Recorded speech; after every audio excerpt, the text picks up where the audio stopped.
Ini nafsu. Siapa yang bisikan nafsu? Yang memberikan khayalan? Setan. Bunuh ya, dia tuh. Begitu kamu bunuh, saya berikan 10 miliar. Dia udah menghayal 10 miliar. Punya mobil baru, padahal mobil belum ada. Punya rumah, padahal rumah belum ada.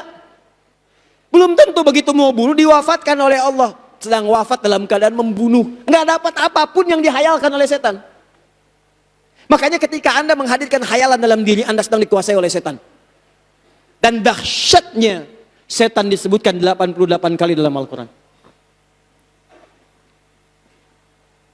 Ini takwa disebutkan 115 kali. Lawannya nafsu disebutkan 115 kali. Yang menguasai, mendorong takwa disebut malaikat disebutkan 88 kali. Yang mendorong nafsu itu setan disebutkan 88 kali. Pembunuhan pertama terjadi karena dorongan oleh setan dibisikkan kepada nafsu. Paham sampai sini? Jadi kalau ada orang sedang tergerak untuk membunuh orang lain, itu artinya dirinya sedang dikuasai oleh setan, sedang bermain dalam dirinya. Awas, setan yang pernah menjebak bapak ibu kita dulu sampai dikeluarkan dari surga. Quran surah kedua ayat 36.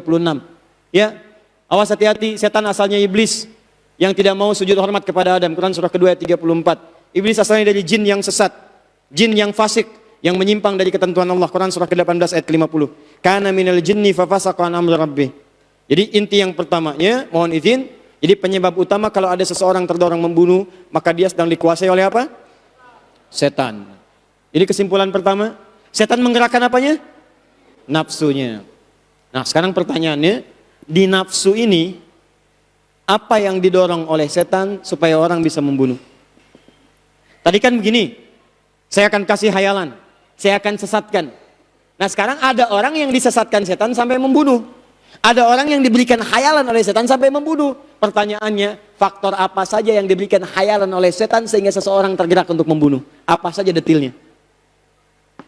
Masih ada waktu? Sampai jam berapa kita? Hati-hati. Ada kajian lagi setelah ini? DKM mana DKM? Tidak ada kajian? Baik. Baik insya Allah. Gak apa-apa insya Allah. Sampai jam berapa? Baik insya Allah. Antum sampai jam 11. Saya jam 9 kurang seperempat pulang ya. Ini sudah setengah 9. Jadi saya ambil kurang lebih hanya 11 menit lagi ya. 11 menit. Tanya jawabnya besok. Saya berikan waktu yang sangat luas ba'da subuh untuk tanya jawab. Silahkan antum sampaikan. Nanti insya Allah besok akan kita bahas. Khusus besok tidak ada materi. Besok hanya menjawab pertanyaan saja. Besok subuh. Ya. Baik. Sekarang saya selesaikan dulu yang ini.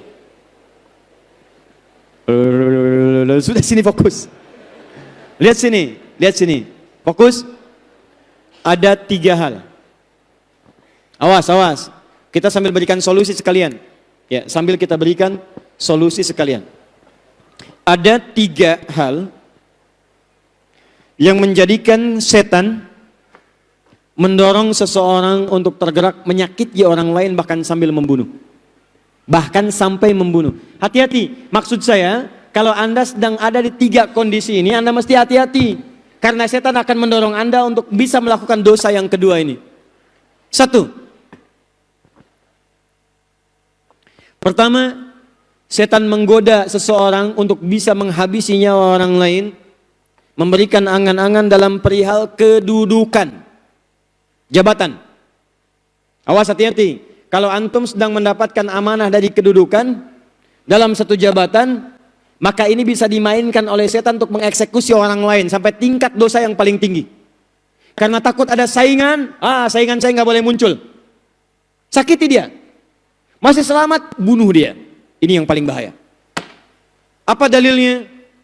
Quran surah kedua Al-Baqarah ayat ke-49. Paling kiri sebelah atas. Kenal Fir'aun? No.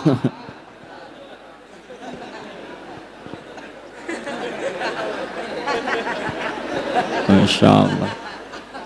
Dari sekian hamba Allah di sini, ini yang kenal Fir'aun.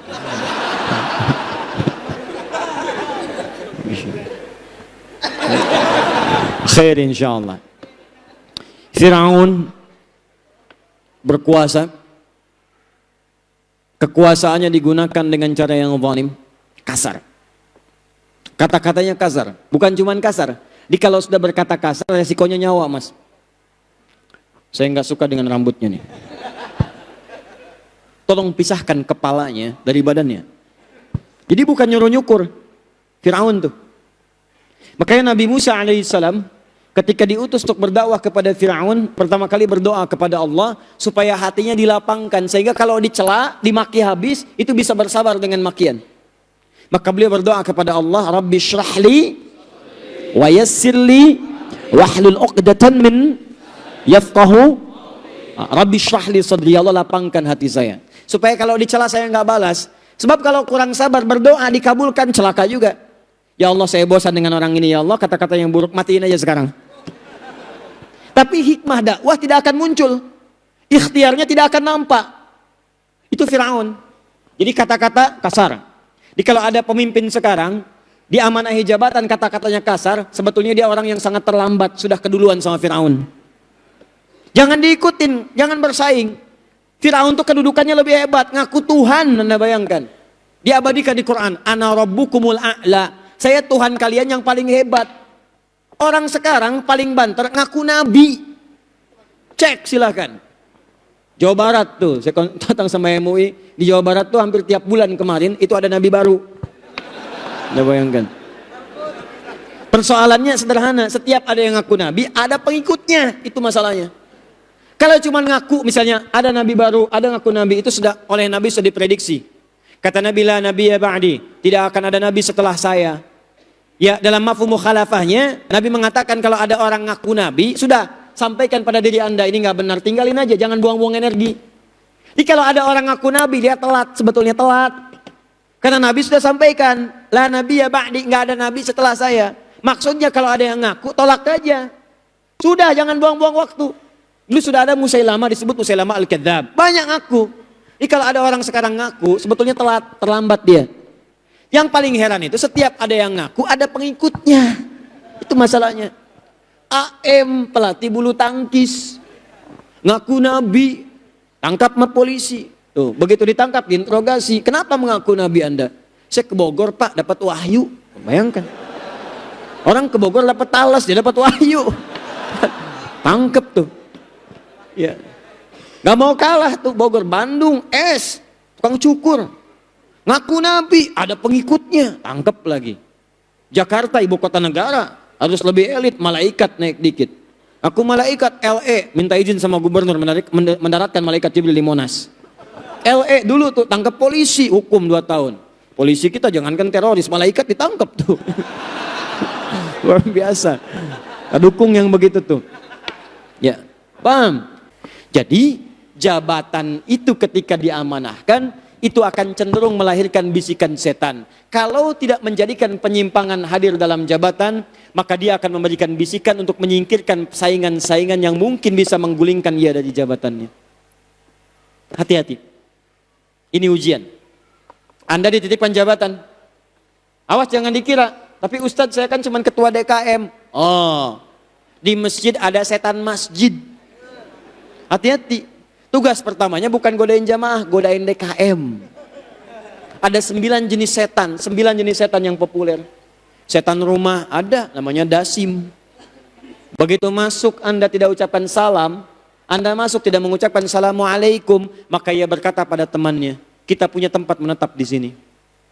Makanya jangan heran begitu masuk rumah malam-malam gak enak keluar. Biasanya bolak-balik biasa-biasa, malam-malam mau tahajud begitu keluar, hati-hati, baju putih, rambut gondrong, muka jelek, ada di meja makan, ini kan keluar, tuh balik lagi, tuh dasim, wudhu, baru wudhu belum ke masjid, ada setan namanya walhan, godain orang wudhu, makanya nanti ada orang wudhu suka dibuat ragu-ragu, udah wudhu belum, walhan, hati-hati, ada setan kantor, ada setan mall bu, ada. Itu yang bikin ibu sering kali kepikiran, nyampe rumah masih diingat tas yang di mall. Papa tahu nggak Pak? Ada tas bagus banget tadi Pak di mall. Mama nggak kesempatan beli Pak. Setan mall ikut ke rumah. Ma, yang penting itu tas fungsinya. Uang ada dan mengantarkan kita ke akhirat. Papa lebih senang kalau tas yang Papa berikan walaupun sederhana, tapi menjadi saksi cinta kita yang mengantarkan ke surga. Masya Allah. Catat. Tuh. Oh iya juga Pak ya. Aduh maafkan mama Pak. Insya Allah kita ke surga dengan tas itu Pak. Tapi kalau pakai tas yang di mall juga ke surga juga kok Pak. Itu berarti setannya masih ada. Oh. Hati-hati, banyak. Setan masjid ada, godain DKM masjid. Makanya kalau masjid belum jadi, semuanya kompak, semangat. Begitu udah jadi, bisa ribut. Tuh. Jamaahnya males, ngapain ke masjid, DKM-nya aja ribut. Setan masjid, banyak. Ganti DKM, jangan yang ini, ganti datang, ribut. Kajian bisa saling ribut, ini bisa saling ribut.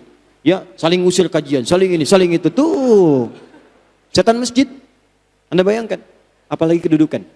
Makanya hati-hati. Setiap kedudukan yang melekat pada diri Anda itu ujian untuk membuat kebijakan-kebijakan yang baik. Makanya saya sarankan DKM bikin kebijakan yang baik. RT, nih Pak RT ya, RW. Yang lain-lain teman-teman. Ya Anda itu tidak dituntut dengan hasil. Cuman progres yang dilihat. Begitu diangkat jadi ketua RT, bikin surat pertama kali dari jabatan. Apa isi suratnya?